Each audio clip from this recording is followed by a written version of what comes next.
आम्हासाठी अवतार मत्स्यकुर्मादी सुखर मोये धाव घाली पाना नाम घेता पंढरी राणा समचरण सरोजम सांद्रणीलांबुधाभं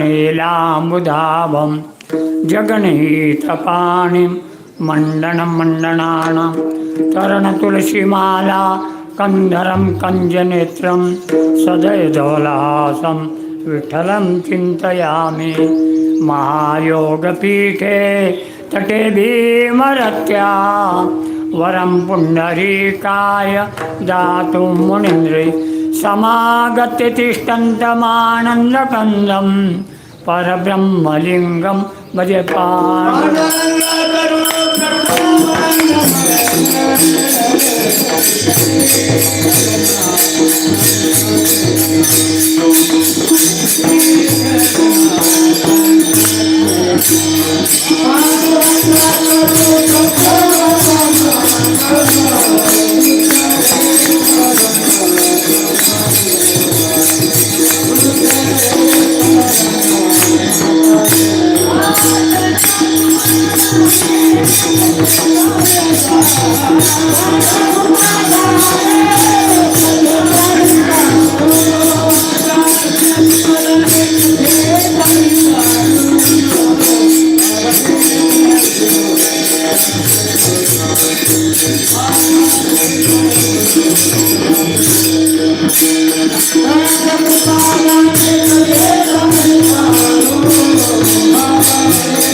पांडुरंगा करो प्रथम नमन दुसरे चरण संतांचिया त्यांच्या कृपादाने कथेचा विस्तारू बाबाजी सद्गुरुदास तुका कलावज्ञ जीव धराथावतारम कलंकंकते जोदि कामोदि वक्त्रम खलानीशवादा पणोदारदक्षं समाधिस्थमूर्तिं भज ज्ञानदेवम् ओम नमो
ओम नमो ज्ञानेश्वरा करुणाकरा दयाळा तुमचा अनुग्रह लाधलो पावन झालो चराचरी मी कळा कुसरी काहीच नेणे बोलतो वचने अतिभाविका तुमचा अनुग्रह लाधलो पावन झालो चराचरी एका जनार्दनी तुमचा दास त्याची आस पुरवावी तुमचा अनुग्रह लादलो पावन झालो चराचरी.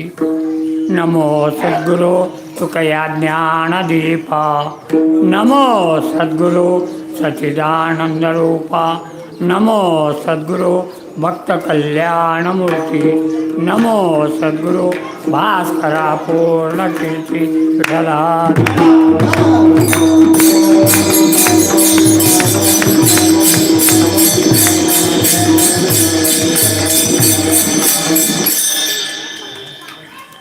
करोनी विणवणे पायी.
करोनी विणवणे पायी ठेवितो माथा.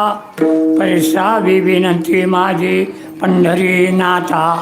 अखंडित असावेसे वाटते पायी.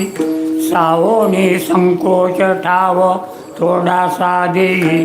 असो नसो भावालो तुझ्या ठाया. कृपा दृष्टी पाये मजकडे पंढरी राया. तुका म्हणे आम्ही तुझी वेडी वाकुडे. नामे भवपाशाचे आपुल्या तोडी. अखंडित असावेसे वाटते पायी. सावोनी संकोच ठाव थोडासा देई. मस्तक हे पायावरी या वारकरी संतांच्या. लोकाभिरामं रंगधीरं राजीवनेत्रं रघुवंशनाथं. कारुण्यरूपं करुणाकरन्तं. श्रीरामचंद्र भजे विठ्ठला.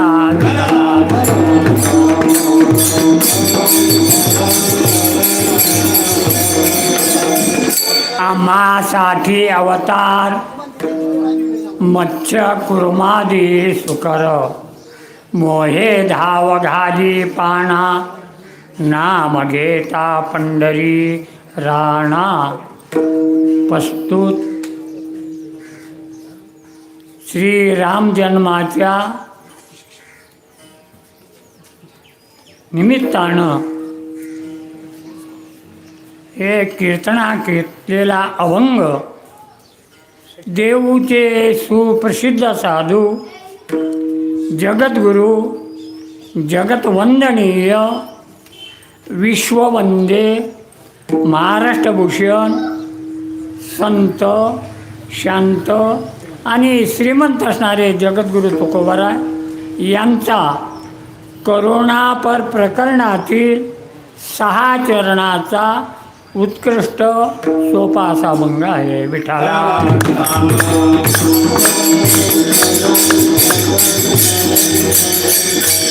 या अभंगामध्ये जगद्गुरू तुकोबाराय भगवंत कोणाकरता अवतार घेतो आणि अवतार घेऊन काय करतो हे या अभंगामध्ये सांगितलेलं आहे. विठ्ठला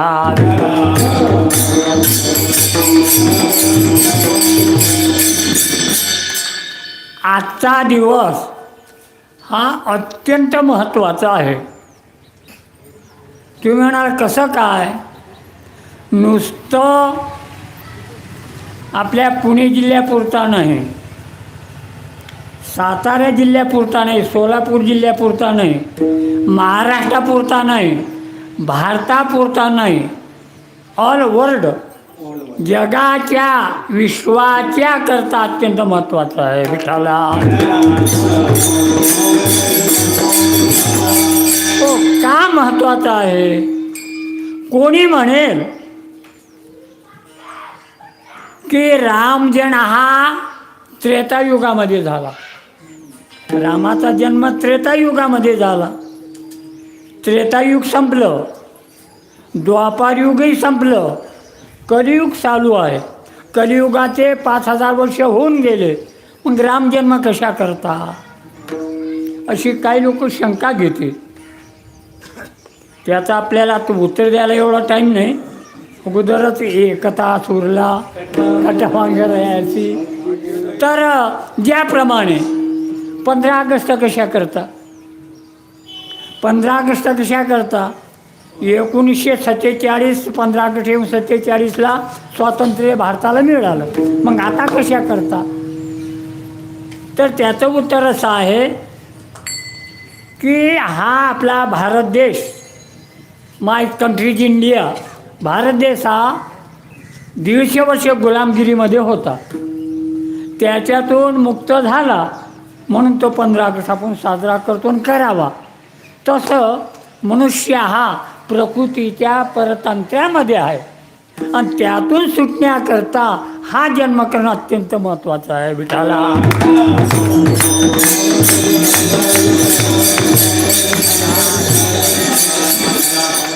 म्हणून रामजन्म हा सर्व आपल्या जगामध्ये, विश्वामध्ये, ठिकठिकाणी, भारतामध्ये तर होतंच होतं, पण अमेरिकेमध्ये बाहेरच्या देशामध्ये सुद्धा रामजन्म साजरा करता.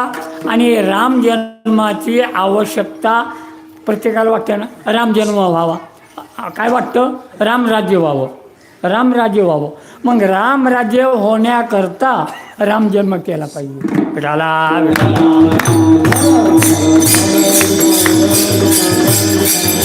हो, आणि रामजन्म साजरा करणे आपल्याला जन्म करायचा आहे. त्याच्याकरता अभंग देऊचे सुप्रसिद्ध साधू तुकोबाराय यांचा करुणापर प्रकरणातील सोपासा अभंग. अभंग कठीण नाही पण अत्यंत महत्त्वाचा आहे. या अभंगामध्ये भगवंत हा कशाकरता अवतार घेतो, अवतार घेण्याचं प्रयोजन काय आणि अवतार घेऊन काय करतो ते या अभंगामध्ये सांगितलेलं आहे. तर अवतार, भगवंत अवतार घेतो. अवतार या शब्दामध्येच अव हा उपसर्ग आहे आणि तू तरती हा धातू आहे. अवतरती खाली येणे. जो भगवंत वैकुंठामध्ये आहे तो खाली येतो. पण कोणी म्हणे भगवंताचं मूळ स्वरूप आहे निर्गुण निराकार. भगवंताचे 2 रूप आहेत. श्रुतीमध्ये भगवंताचे 2 रूप सांगितलेले आहेत. द्वे वाव मूर्तंचैव मूर्तंच. एक मूर्त, एक अमूर्त. त्याला म्हणतात सगुण आणि निर्गुण. भगवंताचं मूळ स्वरूप आहे निर्गुण. तो भगवंत निर्गुण निराकार आहे. मग निर्गुण निराकार तो सगुण साकार का होतो हेच माझा अभंगाच्या प्रथम चरणामध्ये.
आम्हासाठी अवतार मत्स्य कुर्मादी सुकर. अभंगाला सुरुवात करण्यापूर्वी एक गोष्ट महत्त्वाची सांगायची राहिली, ती म्हणजे अशी, प्रत्येक कीर्तनकाराचं आद्य कर्तव्य असतं दोन शब्द सांगणं, नाही का. ज्याची खावी पोळी त्याची वाजवावी ताडी, ज्याची खावी भाकरी त्याची करावी चाकरी, ज्याचे गावी केला वास त्याची नसावी उदा. तर सांगायचं तात्पर्य म्हणजे हा आपला अखंड हरिनाम सप्ताह 50 वर्षे झाले चालू आहे. किती वर्षे? 50 वर्षे. आणि हा आहे सुवर्ण महोत्सव, नाही का. तर नियम असा आहे, 12 वर्षे सप्त्याला झाले की एक तप होतं, एक तप, तपपूर्ती सप्ताह. 12 वर्षे झाली एक तप होतं. 25 वर्षे झाले त्याला रौप्य महोत्सव म्हणता किंवा रजत महोत्सव म्हणता. 50 वर्षे झाले की त्याला सुवर्ण महोत्सव म्हणता. 75 वर्षे झाले त्याला हिरक महोत्सव म्हणता. आणि 100 वर्षे झाले की त्याला शताब्दी म्हणतात. त्याला आपलं हे सुवर्ण महोत्सवाचं सप्ताहाचं सुवर्ण महोत्सव आहे, 50 वर्षे आहे. आणि दरवर्षी प्रमाणे सप्ताह आहे, पण अजून त्याच्यामध्ये 2 वर्षे तर बंदच होता. तर अनायशे 50 वर्षांनी लॉकडाऊन संपला, नाही का. नाहीतर लॉकडाऊन असता आणि करोना असतं तर झालं नसतं ना. भगवंताची कृपा, करोना संपला आणि आपलं आबा गायकवाड आबा यांनी सांगितलं, मला 50 वर्षे जोराच्या करायचा आहे. आणि मध्ये 2 वर्षे गेले, पण नेमकं करोना संपला आणि त्यांनी जे ठरवलं तो संकल्प पूर्ण आता होत आहे. विठाला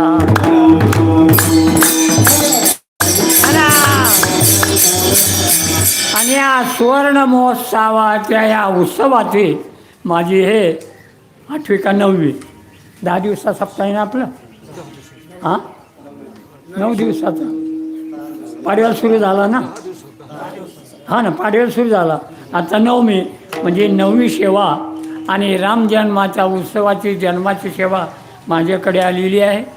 भगवंत ज्याप्रमाणे बुद्धी देतील आणि टायमामध्ये वेळेनुसार त्याप्रमाणे त्या आपल्या अभंगाचा थोडक्यामध्ये विचार करू. अभंगाचा विचार 8 दिवशी केला तरी संपणार नाही.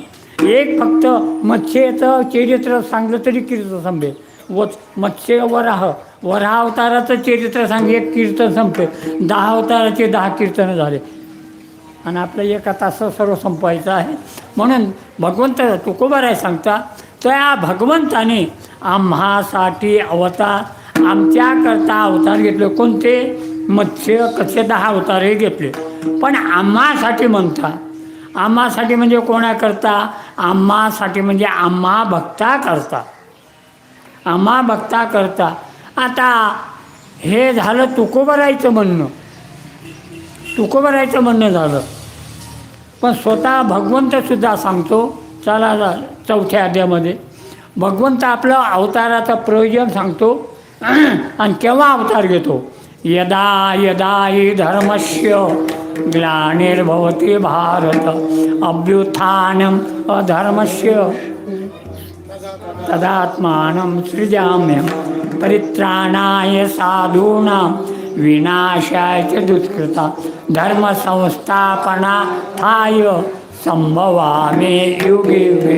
भगवंत सांगतो जेव्हा यदा यदा म्हणजे जेव्हा जेव्हा धर्मावर ग्लानी येते, धर्म हा बुडत नाही, धर्म कधी बुडत नाही. किती निधर्मी राज्य आलं, धर्म हा कधी बुडत नाही. दिव्याची ज्योत आहे, ज्योत दिव्याची ज्योत त्याच्यावर काजळी येते, ते काजळी काळी की देवा प्रज्वलित होतो. तसं धर्मावर ग्लानी येते, त्याच्याकरता भगवंत अवतार घेतो आणि अवतार घेऊन काय करतो. घेऊन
या चक्रगदा हाती धंदा करीतो. कोणता धंदा. भक्ता राखे पायापाशी दुर्जनाशी संवारी. म्हणून परित्राणाय साधूनां विनाशाय च दुष्टा, म्हणजे साधूचं रक्षण करतो, दुष्टाचा संहार करतो आणि धर्माची संस्थापना करतो. तर धर्माचं रक्षण करणे या दोन गोष्टीवर अवलंबून आहे. कोणत्या. दुष्टाचं नाश केला की साधूचं रक्षण होते, आणि साधूचं रक्षण केलं की धर्माचं रक्षण होते. म्हणून भगवंत भक्ताला दुष्टाचा संहार करतो, साधूचं रक्षण करतो. म्हणून तुकोबराय म्हणता आम्हासाठी भगवंतही, तुकोबराय सांगता भगवंतही सांगता आम्हासाठी अवतार, आमच्याकरता तो भगवंत अवतार घेतो. पण आम्हा भक्तासाठी म्हणजे आमच्यामध्ये आम्हासाठी याच्यामध्ये कोण कोण येतं. चला ज्ञानोबराय सांगतात आमच्या आमच्या भक्तामध्ये कोण कोण येतं, कोणाकोणाचं रक्षण करतो. सती आणि सत्पुरुष, दानशीळ, याज्ञिक, तपस्वी, अवलौकिक, संन्यासी का संन्यासी जे का भक्तान महात्मे, ये माझी निजाची धामे, हे माझं राहण्याचं ठिकाण आहे. कोणकोणते. सती आणि सत्पुरुष. सती पतिव्रता वेगळी, सती वेगळी, त्याच्यामध्ये प्रकार आहेत बरं. सती वेगळी, पतिव्रता वेगळी. सती हे माझं राहण्याचं ठिकाण आहे. सती आणि सत्पुरुष दानशील, दान देणारा, भगवान सांगतो त्याच्या ठिकाणी मी राहतो. दानशील, याज्ञिक, तपस्वी, तप करणारे, त्याच्या ठिकाणी मी राहतो. भक्त आणि महात्मे, ये संन्यासी, ये माझी निजाची धामे. आम्हासाठी म्हणण्यामध्ये एवढे लोक येतात. आलं लक्षात. म्हणून तुकोबार आमचा आम्हासाठी अवतार मत्स्य कुर्मादी सुख. आता याच्या पाठीमागं मोठा एक इतिहास आहे. आम्हासाठी म्हणण्यामध्ये सुद्धा याच्यामध्ये एक मोठा इतिहास आहे. आमच्यासाठी म्हणजे कोणाकरता अवतार घेतले, मत्स्य कच्चे वराह, याच्याकरता इतिहास असा आहे. अंबरीश राजा, अंबरीश राजा होता हा. अंबरीश राजा हा रघुकुल वंशामधला राजा आहे. सूर्यवंशामध्ये एकापेक्षा एक असे राजे होऊन गेले. रघुराजा मूळ, रुक्मांगद राजा, हरिश्चंद्र राजा, अंबरीश राजा, दशरथ राजा, हे सगळं रघुकुलातली परंपरा आहे बरं. तर अंबरीश हा राजा होता. अंबरीश राजाला एक छंद होता. प्रत्येकाला छंद असतो. कोई किसी में मगन, कोई किसी में मगन, नाही का. कोणाला कशाचा छंद, कोणाला कशाचा छंद. पण त्या अंबरीश राजाला छंद होता, द्वादशी छंद होता. रुक्मांगद राजाला एकादशी छंद होता. म्हणून नाथ महाराज सांगतात, रुक्मांगदा कारणे एकादशीचा छंद. रुक्मांगदा कारणे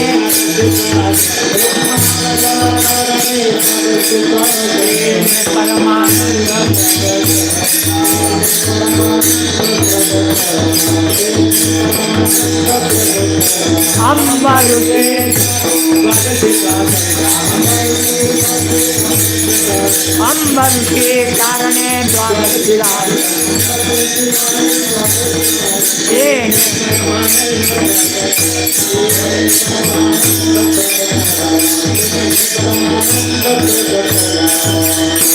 नाथ महाराज सांगता कोणाकोणाला कोणता छंद होता. रुक्मांगदा कारणे एकादशीचा छंद, तेने परमानंद प्रगटला. अंबरीशी कारणे द्वादशीचा छंद, तेने परमानंद प्रगटला. प्रल्हादा कारणे हरिनामाचा छंद, तेने परमानंद प्रगटला. एका जनार्दनी एकविध छंद, तेने परमानंद प्रगटला. रुक्मांगद राजाला एकादशीचा छंद होता, त्याच्यामुळे भगवंत त्याला प्राप्त झाला. अंबरीश राजाला द्वादशीचा छंद होता, तेने परमानंद प्रगटला. प्रल्हादाला हरिनामाचा छंद होता, तेने परमानंद प्रगटला. नाथ महाराजांना एकविध छंद, तेने परमानंद प्रगटला. अंबरीश राजा, अंबरीश राजाला द्वादशीचा छंद होता. द्वादशी व्रत हा एक द्वादशीचा उपवास आहे. हा तो कसा काय, तो उपास म्हणजे साधन द्वादशी. अंबरीश राजा हा साधन द्वादशी करत होता. साधन द्वादशीचा उपास असा आहे, दशमीला एक टाईम जेवणं, एकादशी निर्जला, पाणीसुद्धा प्यायचं नाही, आणि द्वादशीला सूर्योदय समयी, सूर्योदय होण्याच्या वेळेस द्वादशी सोडणं, याला साधन द्वादशी उपास म्हणतात. याप्रमाणे अंबरीश राजाने 1 वर्ष हा उपवास केला. आणि 1 वर्ष उपवास केल्यानंतर राजाने द्वादशी व्रताची सांगता करण्याकरता कार्तिक महिन्याच्या शुद्ध द्वादशीला यमुनेच्या तीरावर मधुवनामध्ये गेले. आणि वैदिक ब्राह्मण यांना आमंत्रण दिलं, आणि देऊन तिथं मधुवनामध्ये द्वादशी व्रत त्या ब्राह्मणांना इच्छा भोजन आणि सुग्रात भोजन दिलं. आणि भोजन दिल्यानंतर त्यांना सुवर्ण मडवलेल्या सोन्याच्या शेंब्या ज्या गाईला आहेत, पायामध्ये पैजण सोन्याचे अशा गायी दान दिल्या. तेवढ्यामध्ये राजा हा द्वादशीचं व्रत सोडण्याकरता बसणार. एवढ्यामध्ये आले दुर्वास. त्यांचं नावच काय, दुर्वास. काहींचा वास जवळ नको बरं, काहींचा वास लांब असलेला बरं, दुर्वास. तर दुर्वास आले. आता आपण जेवायला बसल्यानंतर कोणी एखादा पाहुणा आला, अचानक कोणी आला, मनात नसते बरं, पण वर या जेवायला, नाही का, या जेवायला.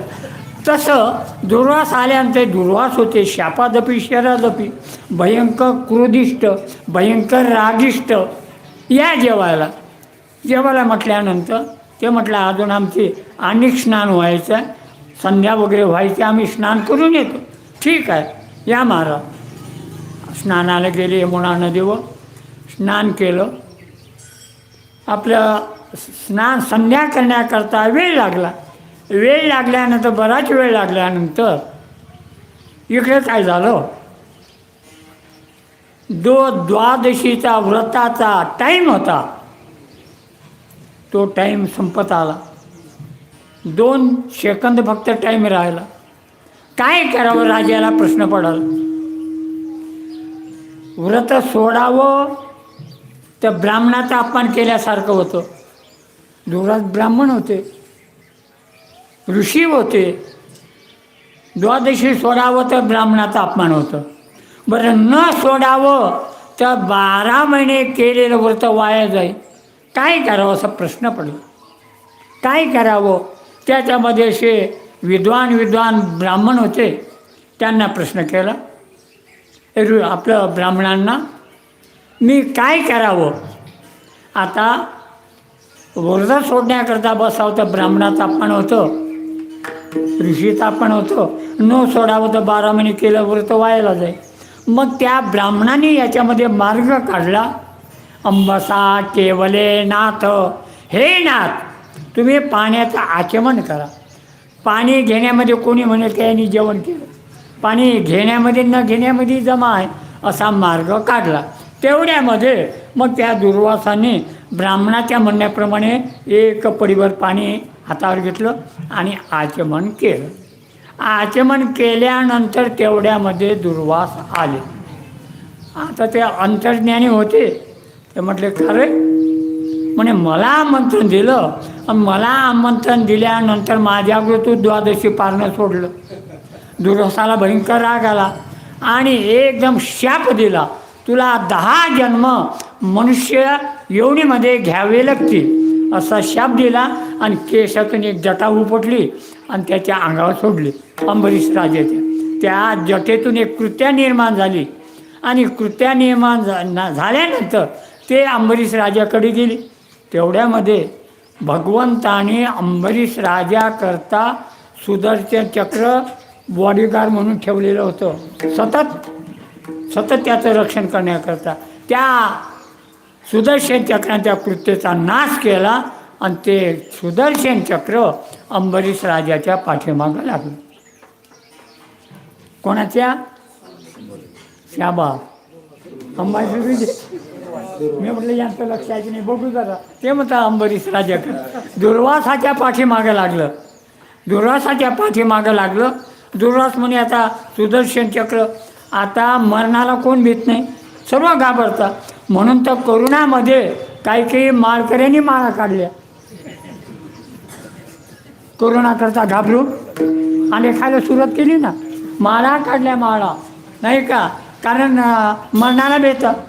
मलाही म्हणायचे काय आनंदीला, महाराज तुम्ही आता प्रदक्षिणा वगैरे बंद करा, काही प्रदक्षिणा जात नका जाऊ. 5:00 ते 3 वाजता आंघोळीला येतात आणि 3 वाजता प्रदक्षिणा काही करू नका, बंद करा. म्हणे तुम्हाला काही आवश्यकता नाही, तुम्ही पुष्कळ केलेलं आहे. म्हटलं नाही, जोपर्यंत आहे यज्ञे दाचरिते श्रेष्ठात तत्तते रोजना सयेत प्रमाण कृते लोकस्तदुन येत वडील जे जे करते तयाना धर्म ठेवते येर अनुस्थिती सामान्य सक, त्याच्याप्रमाणे करायलाच पाहिजे. जनक राजाचं उदाहरण दिलं. एवढा मोठा जनक राजा विधी होता, पण त्याने आपलं कर्म सोडलं नाही. तसं आपण जोपर्यंत फलाहार का महिना घेतो ना, जोपर्यंत घेतो तोपर्यंत कर्म सांडायचं नसतं, माझं असं मत आहे. त्याप्रमाणे मग मरणाला सरळ येतात. दुर्वासाच्या मरणाला दुर्वास घाबरले. सुदर्शन चक्र पाठीमागं स्वर्गामध्ये गेले. इंद्राला विनंती केली, इंद्र महाराज तुम्ही देवाचे राजे आहात, सर्व देवांचे राजे, माझं रक्षण करा. ते म्हणे मी रक्षण करू शकत नाही. त्याच्यानंतर ब्रह्मदेवाकडे गेले सत्यलोकामध्ये. ब्रह्मदेवाने सांगितलं मी रक्षण करू शकत नाही. त्याच्यानंतर कैलासामध्ये गेले. भगवान शंकराने सांगितलं की हे सुदर्शन चक्र कोणाचं आहे. विष्णूचा. त्या विष्णूला तुम्ही शरण जा. मग त्या कैलासातून दुर्वात गेले वैकुंठामध्ये भगवान विष्णूकडे. भगवान विष्णूला विनंती केली, या सुदर्शन चक्राला आवरा, माझं रक्षण करा. त्याने मी आवरू शकत, अहम भक्त पराधीन, बे भक्ताच्या अधीन आहे. तो कोणाकरता आलं सुदर्शन चक्र? अंबरीश राजा करता. तू त्याला शरण. शेवटी परत मूर्ती लोकांमध्ये येऊन अंबरीश राजाला शरण गेले ते दुर्वास ऋषी. आणि मग त्या भगवंतानी सुदर्शन चक्र आवरलं. आवरल्यानंतर सुदर्शन चक्र आवरलं, पण 10 जन्म घेण्याचे जो शाप दिला होता तो शाप भगवंतांचा आपल्यावर घेतला. म्हणून आम्हासाठी होता मत्स्य कुर्मादी सुकर, कनवाळू कृपाळू भक्ता लागे मोही. गजेंद्राचा कनवाळू कृपाळ भक्ता लागे मोही. भक्ता करता हा मोहाने धाव घेतो आणि तो आपल्या भक्ता करता येतो.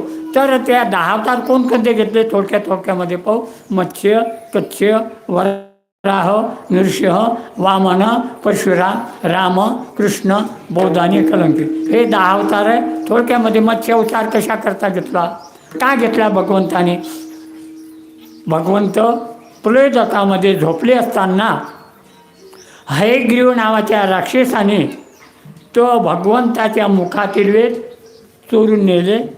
म्हणून मत्स्य अवतार धारण केला आणि ते वेद आणून परत दिले. मत्स्य अवतार. कच्छ अवतार. कच्छ म्हणजे कासव.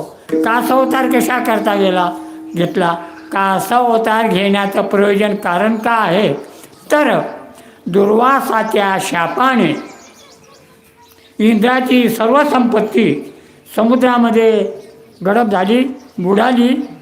ते परत मिळवण्याकरता देव आणि दानव, राक्षसांनी देवांनी घुसळण केलं, समुद्र मंथन केलं. मंथन करीत असताना मेरू पर्वत, मंदार पर्वत ज्याला म्हणता, तो खाली जावायला लागला. देवाचं कार्य पूर्ण होण्याकरता भगवानी कच्छ अवतार धारण केला आणि देवाचं कार्य पूर्ण केलं. विठाला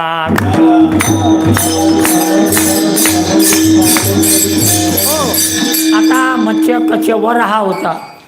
वराह अवतार कशा करता घेतला? तर वराह अवतार घेण्याचं कारण हिरण्याक्ष. हिरण्यकशिपू नाही बरं, हिरण्यकशिपूचा भाऊ हिरण्याक्ष. त्या हिरण्याक्षानं हे पृथ्वी बरं, भारत नाही, सर्व पृथ्वी आपल्या बगलीमध्ये घातली आणि पाताळ तळाला घेऊन गेला. पाताळामध्ये घेऊन गेल्यानंतर भगवंताने ब्रह्मदेवाला सांगितले सृष्टीची उत्पत्ती कर. सृष्टीची उत्पत्ती करायची ब्रह्मदेवाने पाहिलं. सृष्टीची उत्पत्ती करायला लोक राहणार कुठं? मग ब्रह्मदेव ध्यानास्थ बसला. ध्यानास्थ बसल्यानंतर नाकाने एक वराचं पिलू बाहेर आलं, लहान माशी एवढं. ते नंतर कुत्र्या एवढं झालं, नंतर बैला एवढं झालं. नंतर पर्वतपायाचा अवतार घेऊन, वरा अवतार घेऊन भगवंता खाली पाताळामध्ये गेले. पाताळामध्ये गेल्यानंतर तो हिरण्याक्ष भगवंताकडे धावून आला. धावून आल्यानंतर भगवंतानी त्याला गदेने मारलं आणि ते पृथ्वी दाढेमध्ये घेऊन भगवंत वर आले. विठाला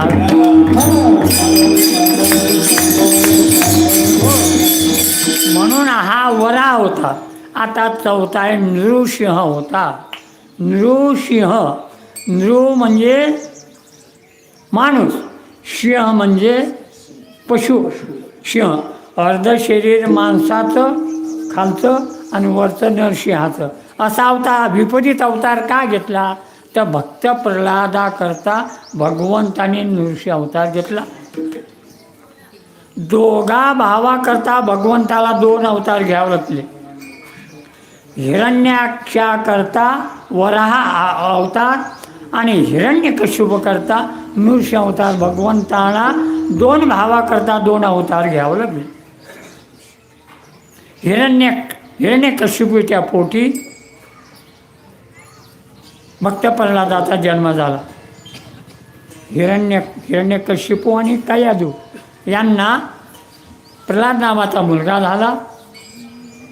आता कोणी म्हणेल हिरण्यकशिपू हा राक्षस होता आणि भक्त प्रल्हाद कसा जन्माला आला.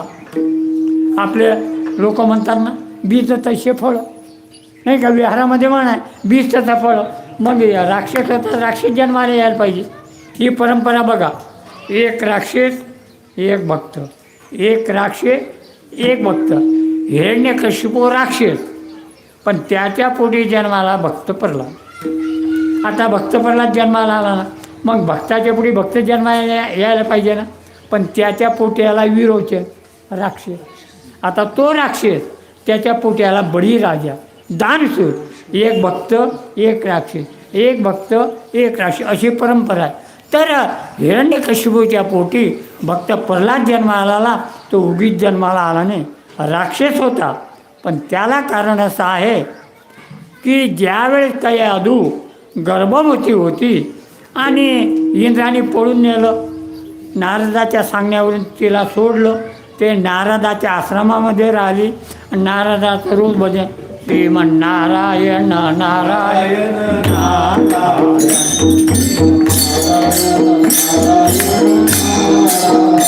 श्रीमन नारायण नारायण,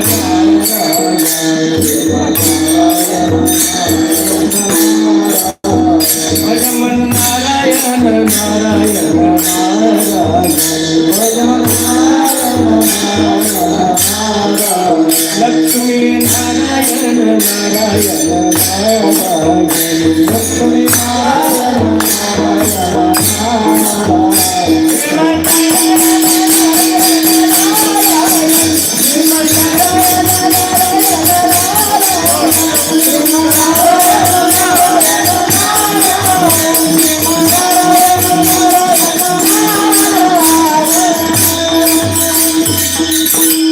घड्याळ पुढे पुढे चाललं, नाही का, घड्याळ पुढे पुढे चाललं. तर असं आपल्या नारदाचं नामस्मरण ते कानावर गेल्यामुळं त्याला विठाला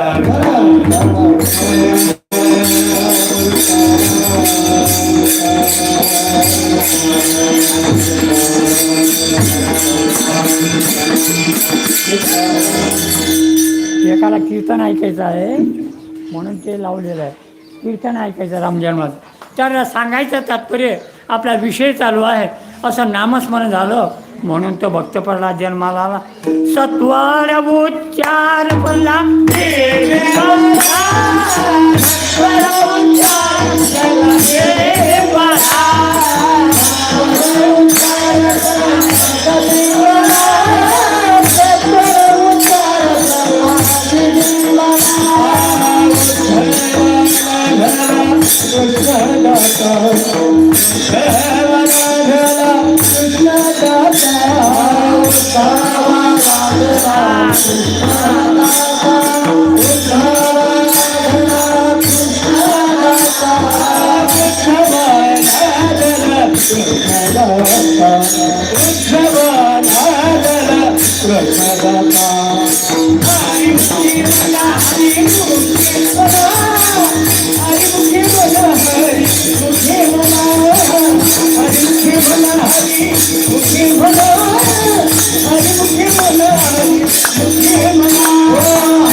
ज्ञानोबर हरिपाठामध्ये सांगता, सत्वर उच्चार प्रल्हादी बिंबला उद्धवाला दला कृष्ण जाता.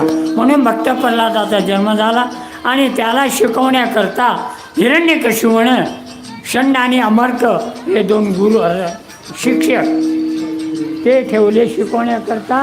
पण त्यांनी त्याला राक्षसांची राजनीती शिकवली आणि पण तो देवाचं नाव घ्यायचा.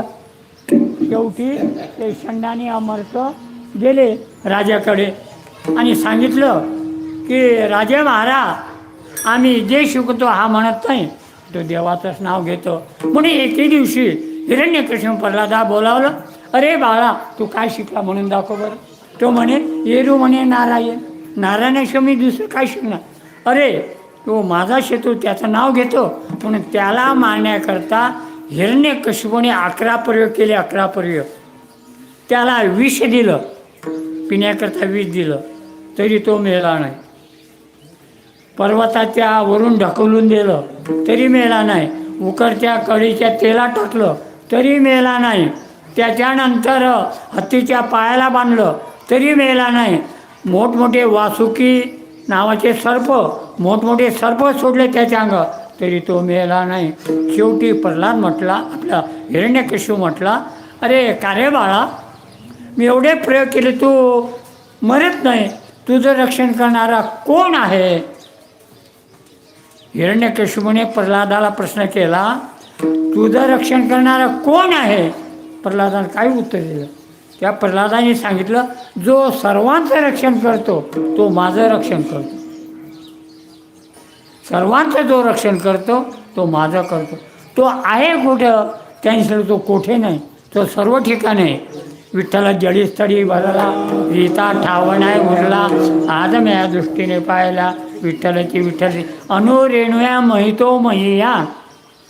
सर्वत्र संपूर्ण गगन जैसे, जसं गगन म्हणजे आकाश इथं गुरसाळ्याला आहे आणि नात्यापुतेला नाही का, पंढरपूरला नाही का, सर्वत्र गगन संपूर्ण जैसे सर्व ठिकाणी आकाश आहे तसं तो भगवंत सर्व ठिकाणी या खांबामध्ये आहे का. म्हणून आपली व्याप्ती सर्व ठिकाणी हे दाखवण्याकरता आणि प्रल्हादाचं वचन सत्य करण्याकरता भगवंत प्रत्येक खांबामध्ये असं गुर असा आवाज करत आहे. या खांबामध्ये असं म्हटल्यानंतर हिरण्यकशिपू शासानं उठला आणि त्या खांबाला लात मारली आणि लात मारल्याबरोबर भगवंताने नृसिंह अवतार धारण केला.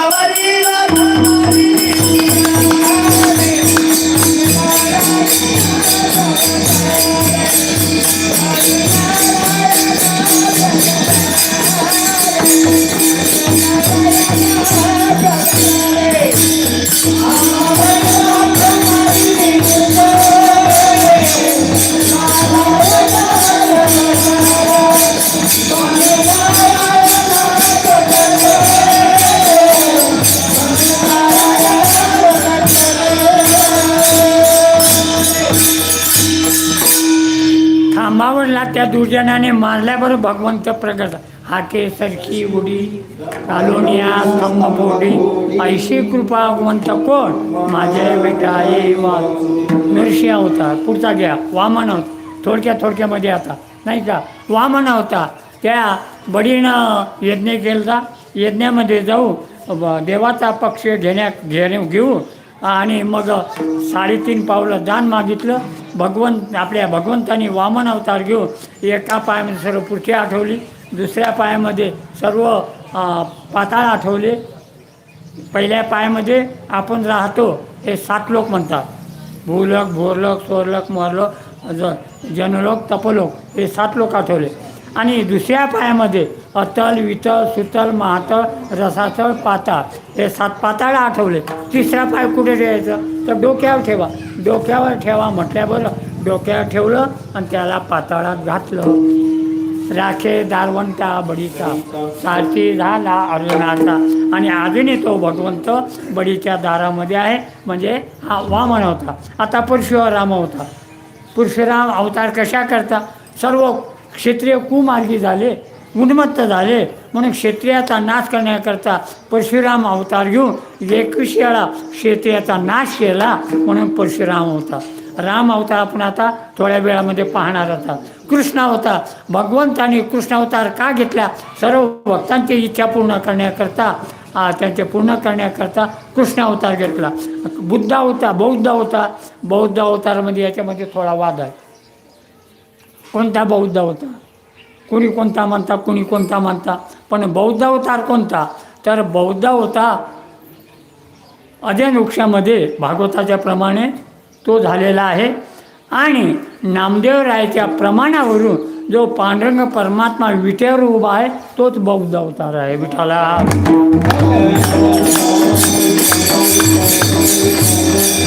आणि कलंकी अवतार आता कलियुगामध्ये होणार आहे. म्हणून आम्हासाठी अवतार मत्स्यकुर्मादी सुकर आम्हा मोहे धाव घाली पाना नाव घेता पंढरीराणा. त्या भगवंताला मोहाने जर हाका मारली, नाम घेता पंढरीराणा, मोहाने हाका मारली तो कुठं दिसत नाही, पण तो धावून येतो तिसऱ्या चरणामध्ये. कोठे दिसे पाहता, कोठे दिसे पाहता, कोठे दिसे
दिशे पाहता उडी घाली अवचिता. कोठे तो दिसत नाही, मोहानं त्याला हाक मारली तो उडी घालतो. प्रल्हादाचं चरित्र आपण थोडक्यात आता सांगितलं. तेव्हा परत अजून असा तो भगवंत, तो काय करतो, भगवंत आपल्या भक्ताला सुख ठेवतो, दुःख आपणावर घेतो. सुख ठेवी आम्हासाठी, दुःख आपण जे गोष्टी, कारण आपला टाईम होत आला म्हणून नाहीतरी एका चरणारी एक कीर्तन आहे, एका अभंगा चरणावर एक कीर्तन आहे. म्हणून थोडक्यामध्ये सुख ठेवी आम्हासाठी, दुःख आपण जे गोटी, शेवटी मोहे धाव घाली पाना नाव घेता आपण रामा. आम्हा घाली पाठीकडे आपण कलिकाळाची भिडे. तो भगवंत आम्हाला पाठीकडे ठेवतो. आम्हा घाली पाठीकडे आपण कलिकाळाची भिडे. चला महाभारती युद्धामध्ये चला, अर्जुनाला पुढे घातलं आणि भगवंत पाठीमागे राहिला, नाही का. ध्वजस्तंभावरी वानरू तो मूर्तिमंतू शंकरू, सारथी शारंगरू, पायिक पाठीशी घातला आणि आपण पुढा राहिला. त्या युद्धामध्ये भगवंत स्वतः सारथ्य पण केलं आणि अर्जुनाला पाठीमागं ठेवलं. म्हणून आम्हा घाली पाठीकडे आपण कलिकाळाची भिडे. आता कलिकाळ काय सोपा आहे का? कलिकाळाची सर्व जगाला भीती आहे, नाही का. पण तो आम्हा घाली पाठीकडे आपण कलिकाळाची भिडे. स्वतः भगवंत कलिकाळाची भिडतो, म्हणजे संकट आपल्यावर घेतो. मोहे धाव घाली पाना नाम घेता पण. असा तो भगवंत किती कृपानिधी आहे. तुका म्हणे कृपानिधी, तुका म्हणे कृपानिधी, तुका म्हणे कृपानिधी,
कृपानिधी आम्हा उतरी नावे.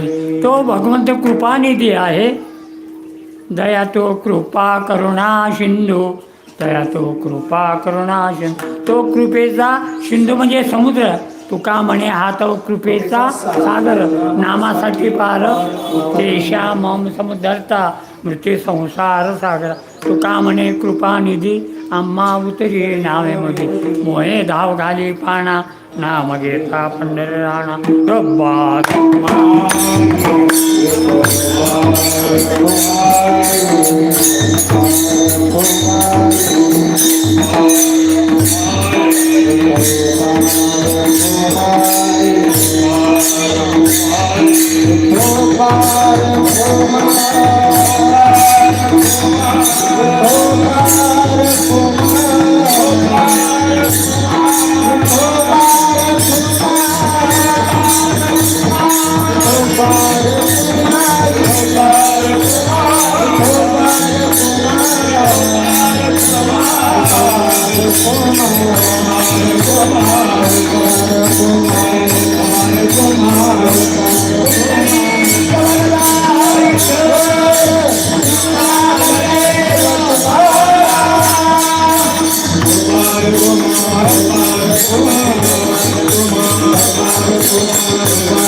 आम्हासाठी अवतार मत्स्य कृमादी शुकर. मोहे धाव घाली पाणा नाम घेता पंढरी राणा. तुकोबाला सांगता तो भगवंत आम्हासाठी अवतार, आमच्याकरता अवतार घेतो. कोणकोणते अवतार घेतले ते सांगितलं. आता मेन आजचा जो मुख्य दिवस आहे राम जन्माचा, ते आपण थोडक्यामध्ये चरित्र पाहू. भगवंताचं चरित्र एवढं आहे, 12 महिने जरी रामायण सांगलं तरी पूर्ण होणार आहे. चरितम रघुनाथस्य शतकोटी प्रविस्तरम एकैकमक्षरम पुसा महापातक नाशनम. त्यातलं एक अक्षर म्हणजे महापातकाचा नाश करणारं एवढं रामायणाचं महत्त्व आहे. म्हणून परत आपण त्या भगवंताला एक नमस्कार करू. मनोजवं मारुतुल्य वेगं जितेंद्रियं बुद्धिमतां वाताजयवाणीयुतं मुख्यं श्रीरामदूतं शरणं प्रपद्ये. लोकाभिरामं रङ्गधीरं राजीवनेत्रं रघुनूतं कारुण्यरूपं करुणाकरं शरणं प्रपद्ये. आता आपण मुख्य जो प्रतिपाद्य विषय आजचा राम जन्माचा, तोही आपल्या थोडक्यामध्ये आपण पाहू. अभंगाचाही भावार्थ फक्त एकाच चरणाचा आपण विचार केला, बाकी चरणाचा विचार फक्त शब्दशः अर्थ पाहिला. तसं रामजन्माची कथा पुष्कळ आहे, पण थोडक्यामध्ये आपण टायमानुसार टायमाप्रमाणे आपण जन्म साजरा करू. त्रेतायुगामध्ये राक्षसांचं प्रस्थ खूप वाढलं. पापी जे अभक्त दैत्य ते मारले, त्याप्रमाणे पापी लोक खूप दैत्य फार उन्मत्त झाले. देवादिकांना त्रास द्यायला लागले. नवे देवादिकांना त्रास द्यायला लागले. पण रावणाने सर्व देवांना आपल्या बंदिखान्यात ठेवलं आणि घरचे कामं करायला लावले. तेच कोटी देवांना बरं, रावणाने सर्व कामं करायला लावले, देवांना कामाला लावलं. गणपतीला काम दिलं गाढव राखण्याचं. जे गणपती बाप्पा अग्रपूजेचा मान, वक्रतुंड महाकाय त्रिकोटी समप्रभ निर्विघ्नं कुरु मे देव सर्व कार्येषु सर्वदा. असा जो गणपती बाप्पा, त्याला सुद्धा त्या रावणाने काम दिलं, गाढव राखायचं. त्याच्यानंतर खंडोबाला काम दिलं. कोणतं काम दिलं? रावणाची दाढी करायचं काम दिलं. असे प्रत्येक देवाला वरुण देव याला झाडायचं काम दिलं. अग्निदेव प्रत्येकाला काम दिले. नवे नवे सर्वांना त्रास देणारे ग्रह शनी गुरु नाही का, आपण म्हणतो 8वा गुरु लागला. शनी 7.5 लागली, सर्वात डेंजर आणि खतरनाक 7.5 नाही का डेंजर. तर त्या शनी हे जे रवी सोम मंगल बुध गुरु शुक्र हे राहू आणि केतू या 9 ग्रहाच्या आपल्या पलंगा झोपण्याकरता जाण्याकरता पायऱ्या केल्या आणि त्या पायऱ्या त्या ग्रहाच्या पाठीवर पाय देऊन आपल्या मंचावर पलंगावर तो रावण जात होता. एके दिवशी नारद मुनी गेले रावणाकडे. नारद कुठेही गेले तरी त्यांचा आदर, राक्षसाकडे गेले तरी आदर, देवाकडे गेले तरी आदर. नंतर शनीला सांगितलं का रे, म्हणे तू एखाद्याच्या पाठीमागे लागला 7.5 लागली सर्व वाटाळं करून टाकतं. त्या राजाचे हात तोडले ना, काय नाव विक्रमादित्य, त्याचे हात तोडले. असा तो 7.5 लागला की नुकसान करतं, कोणाला काही करतं, असं नुकसान करतं. आणि आता तुझी कुठे गेली 7.5. शेणी म्हटला नारदा, आमची तुम्हाला एक प्रार्थना आहे. त्याने आम्हाला पालथं घातलं, फक्त आम्हाला थोडं उतानं करा, मग त्याच्याकडे बघतो म्हणे. शनी म्हटला मग त्या रावणाकडे बघतो. नारद म्हणते ठीक आहे. नारदाच्या सर्वांच्या चाबी आहे नाही का, नव्या कुलपाच्या, चांगल्या कुलपाच्या चाबी आणि बिघडलेल्या कुलपाच्या चाबी आहे नाही का. बिघडलेल्या कुलपाच्या चाबी आहे. रावण बिघडलेलं कुलूप नाही का. चांगला रावणा, अरे एवढा मोठा 10,000 हत्तीचं बळ तुझ्या अंगामध्ये आहे, एवढं बळ असून अरे शत्रूच्या पाठीवर पाय द्यायचं का छातीवर पाय द्यायचं नाही का. नारदा दिली चाबी फिरून, शत्रूच्या छातीवर पाय द्यायचं का पाठीवर, म्हणे छातीवर. अरे मग त्यांना उतानं कर. त्या रावणाला पटलं ना, आणि त्या ग्रहांना उतानं केलं. शनीला उतानं केलं आणि शनीनं त्याच्याकडे फक्त पाहिल्याबरोबर त्याला सीतेला चोरून आणण्याची बुद्धी झाली. झाला विठ्ठला.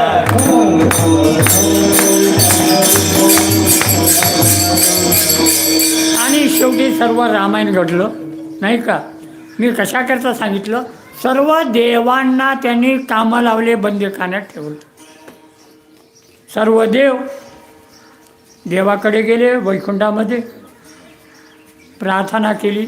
श्री अनंता मधुसूदना पद्मनाभा नारायण जगव्यापका जनार्दना आनंदगणा विनाश सकळ देवादी देवा कृपाळवादी केशवा महानंदा मानवा सदाशिवा चक्रधरा विश्वंभरा गरुडध्वजा करुणाकरा सहस्रपादा सहस्रकरा क्षीरसागरा कमलनयना कमलापती कामिनी मोहना मदनमूर्ती भवतारका दर्शाकृती अगाये सगुणा निर्गुणा जगज्जनित्या जगज्जीवना वसुदेव देवकी नंदना बाळरंगणा काला लोटांगणी मदठाव द्यावा ही चरणी हे शिखर तसे विनमणी भववंदने सोड सकळ देवादी देवा काळवादी केशवा आनंदा मान सदाशिवा. नामदेवरायांनी देवाची प्रार्थना केली, पण आपण तुकोबराच्या शब्दात प्रार्थना केली. नामदेवरायच्या अभंगाची देवाची प्रार्थना करण्याची, विनंती करण्याची. आणि मग सांगितलं हे देवा आमचं रक्षण कर. त्यांची सर्व विनंती गाराणं ऐकून भगवंतांनी सांगितलं आता सर्व तुम्ही त्या अयोध्येमध्ये सर्व वानर व्हा, सर्व देव वानर व्हा आणि आम्ही अवतार घेतो असं भगवंतांनी सांगितलं. आणि सांगितल्यानंतर त्या अयोध्येला अजय नावाचा राजा होता. अजय राजाचा पुत्र दशरथ राजा. दशरथ राजा हा फार धार्मिक होता. धार्मिक होता, भाविक होता, श्रद्धावान होता, दयाळू होता, प्रजेचे हित करणारा होता. असा तो दशरथ राजा होता. परंतु एवढं मोठं राज्य होतं, पण तो राजा दुःखी होता. दुःखी का दुःखी होता? पुत्रहीनस्य मे राज्यम सर्वं दुःखाय कल्पते. पुत्र संतान नसण्यामुळे राजा दुःखी होता. एके दिवशी कुलगुरू आले. वशिष्ठ आल्यानंतर सांगितलं की ऋषीवर्य, हे मला सर्व राज्य दुःखाप्रमाणे वाटतं. पुत्र संतान नसल्यामुळे एखादं पुत्र संतान व्हावं असं कुलगुरूला सांगितल्यानंतर कुलगुरूने सांगितलं, ठीक आहे, तुझी इच्छा पूर्ण होईल. तुझी इच्छा पूर्ण होईल आणि तू काय पुत्र कामिष्ठी यज्ञ कर. असं म्हटल्यानंतर एके दिवशी दशरथ राजा शिकारी करता अरण्यामध्ये गेला. आणि अरण्यामध्ये गेल्यानंतर दिवसभर शिकार सापडली नाही. म्हणून एक तलाव होता, तलाव मोठा. तलावाच्या काठी एक झाड होतं. त्या झाडावर दशराजा वर चढला आणि बसला.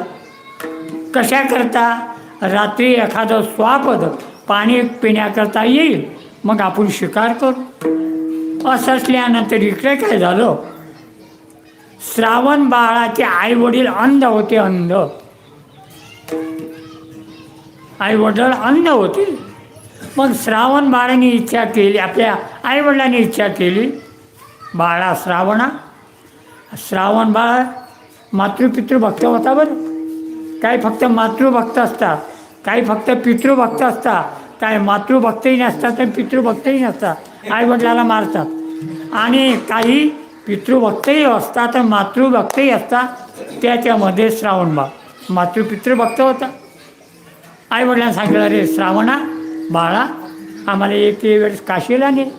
कारण जन्माला आल्यानंतर काशी केली पाहिजे. लोक म्हणतात ना, जन्माला आल्यानंतर काशी झाली. काशी केली की काशीत घोडे नाहले, गंगेत घोडे नाहले असं म्हणतात. काशी केली पाहिजे. आईवडिलाची इच्छा पूर्ण करण्याकरता आईवडील अंध होते, पायी चालू शकत नाही. कावड केली, कावड एक तराजू इकून एक तराजू इकून असे, आणि त्याच्या आईवडिलाला बसवलं. श्रावण कावड घेऊन निघत असताना रात्री एके ठिकाणी मुक्काम झाला. झाडाखाली बसले. आईवडिलाला ताण लागली, अरे श्रावणा बाळा, आम्हाला पाणी घेऊन ये. रात्र झाली पण श्रावण नाही म्हटलं नाही. झारी घेतली आणि जवळ तो तलाव होता. तलावावर पाणी आणण्याकरता श्रावण बाळ गेला. गेल्यानंतर ते झारी पाण्यामध्ये बुडवले. बुडवल्यानंतर असा बुडबुड आवाज आल्यानंतर दशराजा झाडावर बसलेला होता. त्याला वाटलं कोणीतरी एखादं स्वापद, हरिण म्हणा, वाघ म्हणा, कोला म्हणा, पाणी पिण्याकरता आला असे. म्हणून त्या आवाजाच्या दिशेवर श्रावण बाळाने आपल्या दशरथ राजाने बाण सोडला. बाण सोडल्याबरोबर दशरथाच्या छातीमध्ये तो बाण लागला. बाण लागल्यामुळं श्रावण बाळाच्या लक्ष आहे, नाही का? मुद्दा पार लक्षाची आहे. लक्ष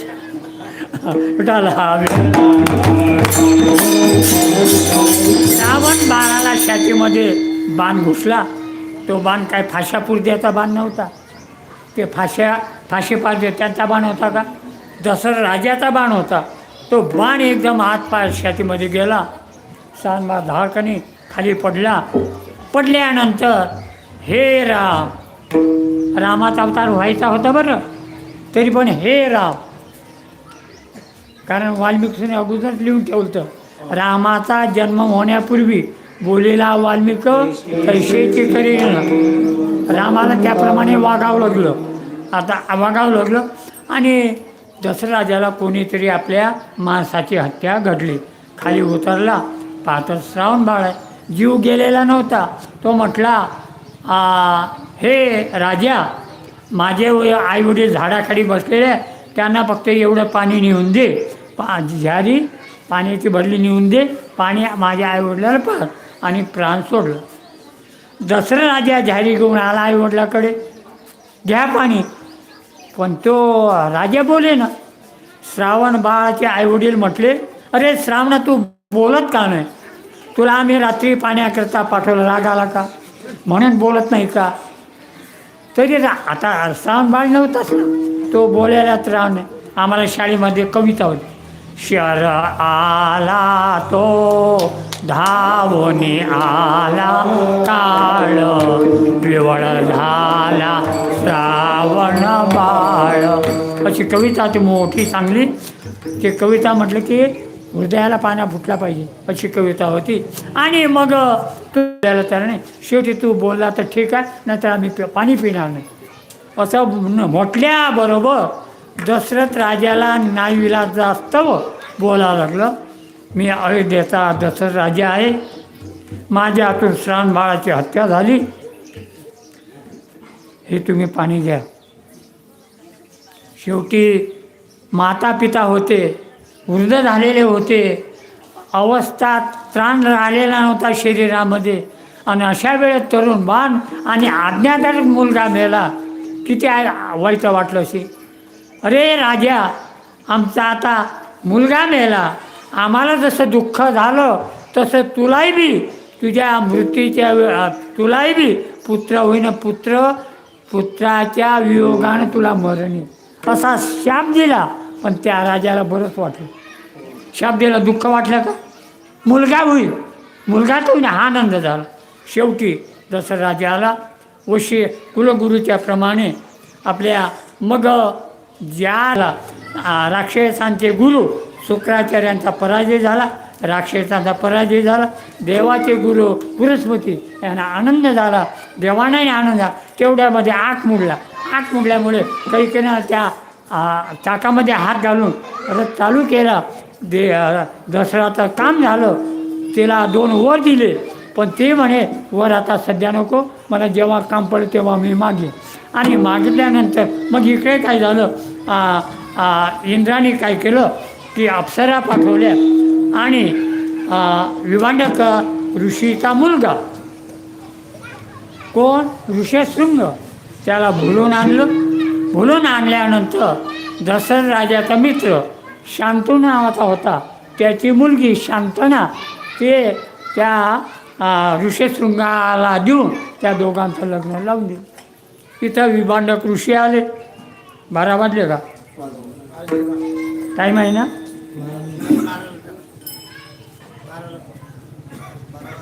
हा झाला, संपत आलं. तर इकडे मग शांत लग्नाला विभांडकाला राग आला, विभांडका क्रोध आला भारी, विभांडका क्रोध आला असे भारी नाही का. आणि मग तो इकडे आला. आल्यानंतर पुत्रस्नुष्या देखुनी नयनी त्या मुलाला आणि सुनेला पाहून विभांडकाला आनंद वाटला. आनंद वाटल्यानंतर ठीक आहे, ऋषीशृंगा करून यज्ञ करविल्या, पुत्रकामेष्ठी यज्ञाचा आरंभ करीला केला. लवकर केल्यानंतर त्या यज्ञातून यज्ञनारायण प्रगट झाला आणि पायसपात्र आणलं. पायसपात्र आणल्यानंतर कुलगुरूकडे दिलं. गुरुगणेनं राजाला बोलावलं वशिष्ठाने, आणि ते जो पायसपात्र होतं दशरथाजवळ दिलं. दशरथाजवळ दिल्यानंतर दशरथ राजाला सांगितलं की याचे 3 भाग कर आणि 3 राण्यांना सारखे वाटून दे. हो हो, ते अजून मी सांगेल तेव्हा ते 3 राण्यांना वाटून द्या म्हटल्यानंतर त्याने आणि त्यांना मग गरोदर राहिले त्या राण्या. गरोदर राहिल्यानंतर मग कुलगुरू सांगता, कुलगुरू सांगे वशिष्ठाची नाही का, तुझ्या कांता गुरु राहिला धर्मशास्त्राचे डोळे पुसावे त्यांचे पुरवावे म्हणत. त्यांचे डोळे विचारल्यानंतर दशरथ राजा गेल्यानंतर पहिले कुठं गेला, कैकेयीच्या सदनशी जाता झाला. कैकेयीच्या सदनेला गेल्याबरोबर म्हणजे की बैसली होती जे पापिनी ते पलंगावर बसलेली होती आणि ते झोपली पलंगावर. झोपल्यानंतर राजाने समजावण्याचा प्रयत्न केला तरी ते समजायला तयार नाही. आणि सुंदरपणाचा अभिमान म्हणे ती कैकेयी सर्वात सुंदर होती दिसायला आणि त्याच्यावर गर्भ होती. त्याच्यामध्ये अधिक तिचं लावण्य दिसायला लागलं. आणि शेवटी तुला डोळे काय तर ते सांग. ते म्हणायला लागली ज्येष्ठाशी धाडावे दिगंतरा. मोठ्या पुत्राला वनामध्ये पाठवायचं, धाकट्याला राज्यावर बसायचं असं सांगितलं. राजाला खूप दुःख झाला. ते तिथून उठले. ते राजा उठला, सुमित्रेच्या सदेने गेला. सुमित्रेच्या सदेने गेल्यानंतर सुमित्रेला आनंद झाला. आरती केली, पाय धुतले, पूजा केली, हार घातले. जसं राजा कैकेयीचं दुःख विसरून गेला. आपल्या गळ्यातला नवरात्राचा हात तिच्या गळ्यामध्ये टाकला आणि सांगितलं काय डोळे होता सांग. मला असं वाटते की धाकट्याने थोरल्याची सेवा करावी असं मला वाटते. आणि परत तिथून कौशल्याच्या सदेने गेला. कौशल्या सदेने गेल्यानंतर तिच्यापुढे राम प्रभू असल्यानंतर तिला समाधी लागलेली होती. कौशल्या काही बोलायला तयार नाही. त्यामुळे काय झालं, तिला भूताने झडपलं का काय झालं, वशिष्ठाला बोलावलं. वशिष्ठाला बोलाल्यानंतर त्यांनाही समाधी लागली. आता काय झालं, आता विघ्न ओढवलं, काय करावं कसं करावं. शेवटी तिनं विचारलं दशरथराजाने तुला काय डोळे होता सांग. ती म्हणते मला असं वाटते की आपल्या लग्नामध्ये विघ्न झालेलं होतं की त्या रावणाने विघ्न केलं होतं. आणि रे धनुष्य मानिर रावणा लंका विभीषणा देईन मी धनुष्यबाणाना त्या रावणाला मारी असं तिनं सांगितलं. असं सांगितल्यानंतर प्रभू रामाचा जन्माचा समय आला. तो कोणता महिना होता, चैत्र महिना होता. महिना कोणता होता, ऋतू कोणता होता, दुपारची वेळ कोणती होती. नामदेवराव करता उत्तम हा चैत्रमा ऋतू वसंताचा दिवस शुक्ल पक्षी ही नवमी उभे सुरवर्ती येऊमी माध्यानाशी दिनकर पळभर होई स्थिर सुशोभित दाही दिशा नरणारी अवघ्या शिष्या शेषा अलग लक्षा नाही कौशल्याची बा गर्भी आले नारायण. चैत्र महिना होता. नामदेवराव म्हणता उत्तम हा चैत्रमा. उत्तम का म्हटलं चैत्र महिन्याला, तर भगवान शंकराच्या उपासण्याकरता चैत्र महिना आहे. कावडी कोण्या महिन्यात नेतात, चैत्र महिना, म्हणून उत्तम म्हटलेलं. चैत्र महिना आहे, वसंत ऋतू आहे. वसंत ऋतू सर्व ऋतूचा राजा आहे. ऋतूना भगवंताने दहाव्यामध्ये विभूती सांगली. दहाव्यामध्ये ऋतूना वसंत ऋतू हे माझी विभूती आहे. वसंत ऋतू आहे, शुक्ल पक्षी आहे आणि दुपारची वेळ आहे. सूर्य थोडा थांबला. सुशोभित 10 दिशा, 10 दिशा पूर्व पश्चिम उत्तर दक्षिण नाही का, नैऋत्य आग्नेय ईशान्य ह्या खाली आणि वर या दिशा सुशोभित झाल्या. नाही कौशल्याची भान गर्भी आले नारायण. शेवटी नामदेवराय सांगतात. आता म्हणा अयोनी संभव अयोनी संभव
कुंडली गोल्डे हरी विठ्ठल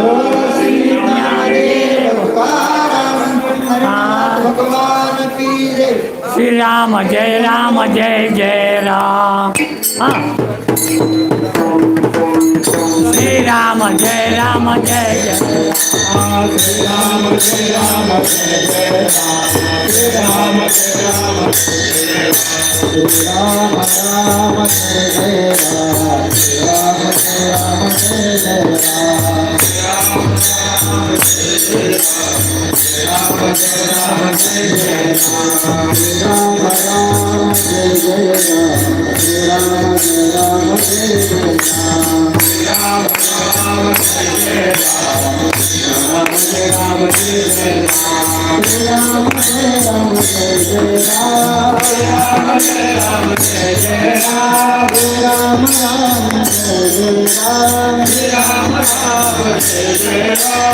राम राम जय जय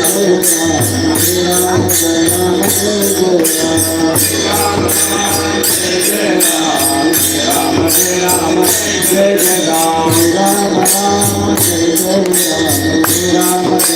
जय जय राम. राम राम जय जय राम. राम राम जय जय राम.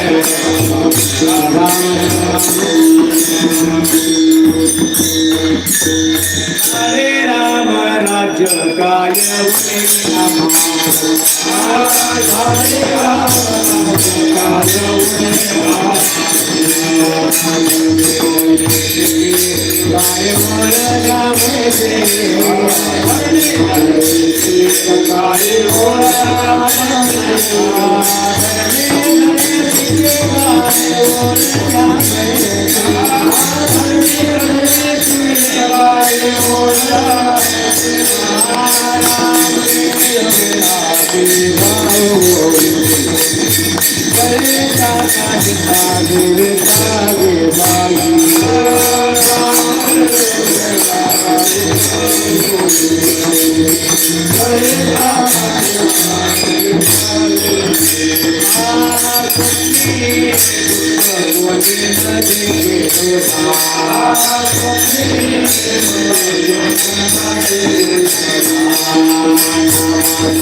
माया सुतले परिकाला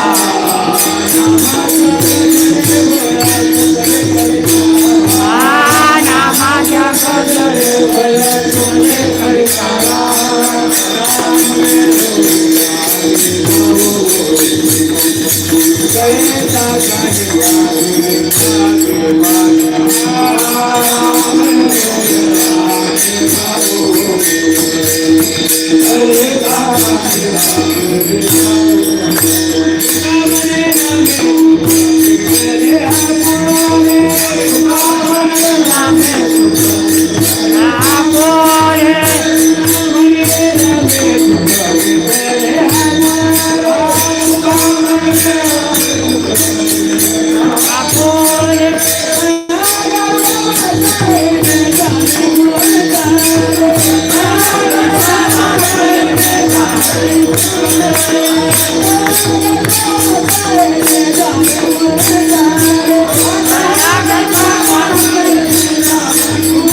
याप्रमाणे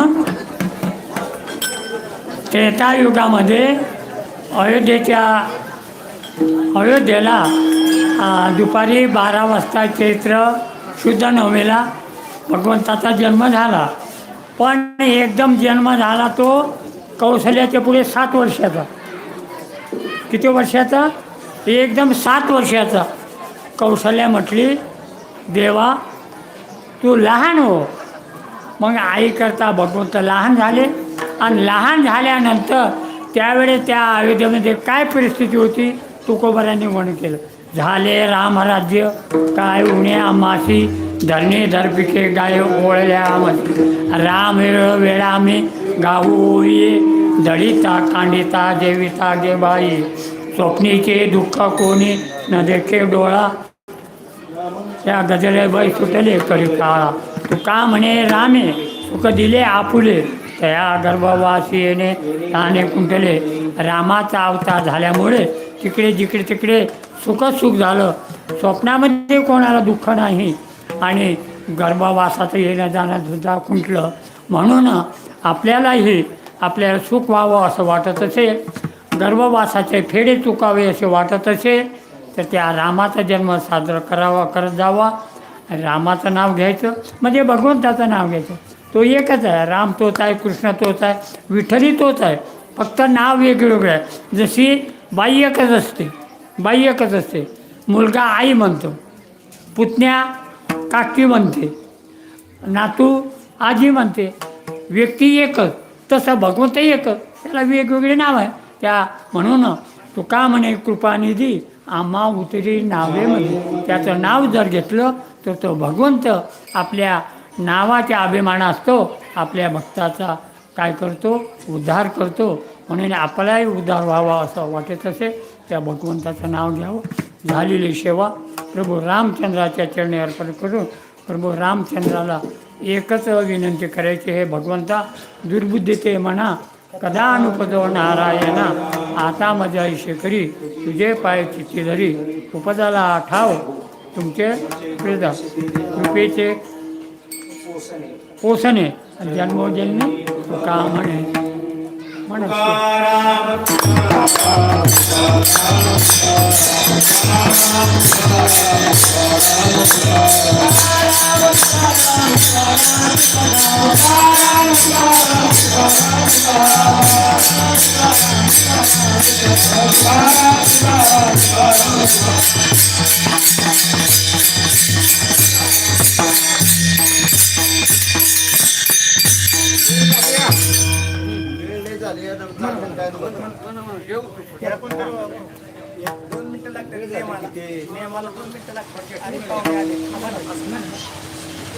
तुका म्हणे कृपानी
ज्ञानदेव सारा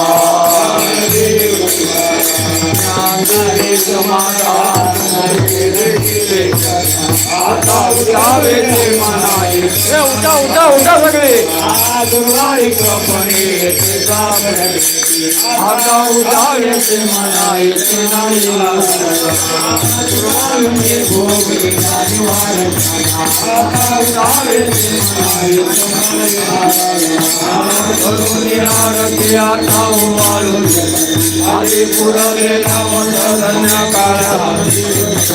पाहावो सकळा पुण्यवंत तुम्ही बाळा अजी पुरले नवस धन्य काळ हात पावा हे टाळे उभास निघलं अजी पुरले नवस धन्य काळ प्रेमेश प्रेमारते गोविंदा ते गोवाळ धन्य धन्य ते लोचन नित्य करती अवधो बाळा प्रौढांनी मुखदावो वाळते परमान धन्य धन्य ते लोचन नित्य करती अवधो नामा म्हणे केशवा ते जे पुनराही दोष धन्य धन्य ते लोचन